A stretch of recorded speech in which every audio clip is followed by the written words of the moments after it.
seeing that kind of thing play out in front of children that young, hearing them scream, and the moment where the older kid, like when the guy shoots the mum in the head, and then the younger kid goes into the room, and then the older child pulls the younger child away, like while they're both screaming, as if even at that age, the older child still knew that it was a bad idea for the younger kid to see that was fascinating and tragic at the same time.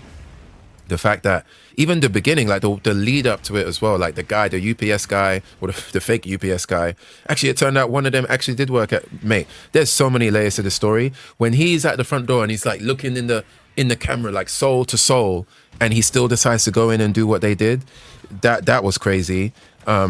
Just the ease and comfort that they had, like when they were in the house and just shouting directions and saying, "Give me the money." It was so movie like normally when you see these things play out in real life, the assailants, the gunmen, are typically a bit more shaky or a bit less professional looking. Like it's kind of a bit of a scramble, and it's not that smooth. But it just looked like they've done that kind of thing too many times. Even when he actually shot the woman in the head, or shot the mum in the head, it was so. It was like when you just throw a piece of garbage in the bin. Like you see the bin and you just chuck something in there, and then if you get it in, you get it in. If you don't, you just go over to it again, pick it up, and then do it again. Like it was nothing. Like the same way you throw something in the garbage, the nothingness of that is the same nothingness that he shot that woman. It was crazy. And I know that there's a lot more to the story. Apparently the dad and the mom, or they're all part of some drug organization or whatever, right? So there's definitely more going on. But I think the huge takeaway is that played out in front of children that were so young.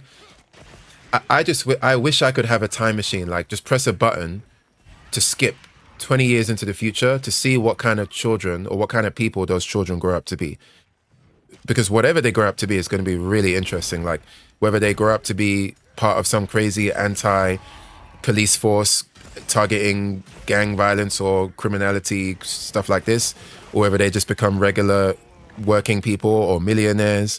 Because what they witness is literally, that's the Batman origin story right there, or the Batmen. Like the two Batmens could easily come about because of what those children witnessed, and it will be just very interesting to see what becomes of them, because that was one of the craziest things I've seen play out, like ever.